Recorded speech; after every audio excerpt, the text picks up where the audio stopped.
그 연못에 고여있는 물처럼 계속 새물이 들어오고 썩은 물은 좀 빠져나가고 그래야 되는데 거의 변화가 없다는 얘기고, 성장을 하기 위해서는 새로운 수익사업을 계속 만들어내야만 합니다. 근데 그걸 못 만들어내고 있다는 얘기죠. 안녕하세요. 저는 건국대학교 경제학과에서 1990년부터 학생들을 가르치고 있는 최백은 교수라고 합니다.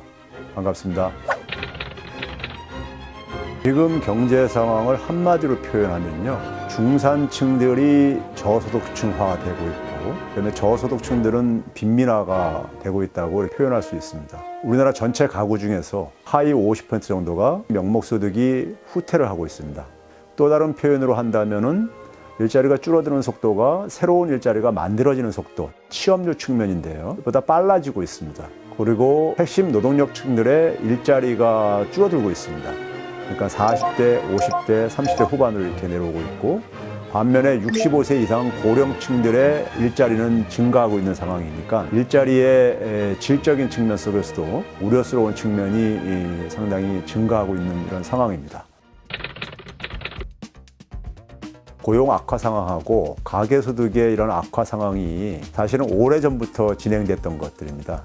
우리나라는 제조업에 대한 의존도가 굉장히 높은 경제 구조입니다. 그러니까 제조업의 생산성이 서비스 산업하고 이제 생산성을 비교해 보게 되면 서비스가 한 제조업의 한 58% 정도에 불과할 정도로 좋은 일자리가 많이 있고, 제조업에 의존하는 정도가 굉장히 큰 이제 경제 구조를 가지고 있습니다. 그 제조업 중에서도 3대 주력 사업이 자동차, 조선, 반도체인데, 뭐 많은 분들이 지금 듣고 있듯이 조선업은 상당히 이미 오래전부터 타격을 받았고요. 자동차 산업도 지금 굉장히 위기에 지금 봉착해 있습니다. 근데 이 3대 주력 산업이 1990년대 중반에도 이게 3대 주력 산업이었었고요. 지금도 여전히 주력 산업입니다. 지난 한 20년 넘게 주력 산업이 변화가 안 생기고 있다는 얘기고요. 우리나라 산업 생태계가 정체되어져 있다는 얘기입니다. 기존의 이러한 주력 사업들은 또 중국이라든가 후발 국가들로부터 이제 추격을 당하고 있고요.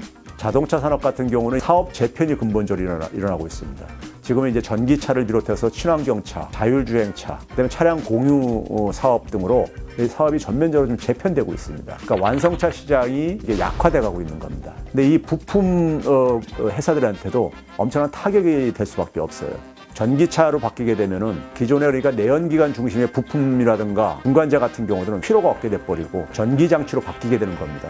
조선업 같은 경우도 금융위기 이후에 세계 무역이 정체 내지는 거의 침체에 지금 빠졌는데, 이게 이제 구조적인 문제로 이제 우리는 진단을 하고 있습니다. 그러니까 일시적인 문제가 아니라 구조적으로 세계 무역 구조가 지금 변화하고 있다고 이렇게 보고 있는데, 정체하고 있다 보니까 당연히 해운업 같은 게 타격을 보게 되겠죠. 태전에 그러니까 우리가 한진해운 파산 들어간 거 우리 기억을 하실 겁니다. 해운업이 이 위기에 봉착하니까 자연히 배를 만들어주는 조선업도 타격을 볼 수밖에 없는 것이고, 조선업이 타격을 보게 되면은 원재료인 철강 산업들이 또 마찬가지로 타격을 볼 수밖에 없는 겁니다. 이게 연쇄적으로 영향을 미치는데, 우리나라 같은 경우는 특히 이 제조업에, 반도체는 지금 우리가 아직 여유가 있지만은 자동차, 조선 이런 산업들이 지금 상당히 위기에 직면하고 있는 겁니다. 오래전부터 사실은 진행이 되었던 부분입니다. 우리가 어떻게 대처를 해야 되냐면은, 결국 성장성이 없거나 수익성이 낮은 사업들은 성장성을 끌어올리든지 정리를 할 수밖에 없습니다. 이걸 이제 우리가 흔히 산업의 구조 조정이라고 합니다. 일자리를 가지고 있던 분들이 다른 쪽으로 옮겨갈 수 있는 장치를 마련해야 됩니다. 그게 바로 이제 우리가 미래 성장 동력 산업을 이제 우리가 육성하는 것들입니다. 미래 성장 동력 육성은 역대 정부에서 계속해서 추진을 했고, 그다음에 노력을 했음에도 불구하고 그렇게 큰 성과를 못 거두었습니다. 사회 복지라든가 강화라든가 사회 안전망 강화라든가, 그다음에 저소득층에 대한 소득 지원이라든가, 근데 이러한 조치들만 가지고는 불충분합니다. 과거의 제조업들, 주력 산업들이 해왔던 역할들을 대신할 수 있는 미래 먹거리들을 만들어야 되는 부분들인 겁니다. 이 작업을 하겠다는 것이 4차 산업혁명 관련 산업들을 중심으로 해서 혁신 성장을 하겠다는 이런 부분인데, 이게 아직 만족스러운 성과를 못 내고 있다 보니까는 상황이 계속해서 이제 악화가 진행되고 있는 것이고, 사회 복지라든가 사회 안전망 강화로 임시 처방식으로 접근을 지금 하고 있는 상황이라고 말씀드릴 수가 있겠습니다.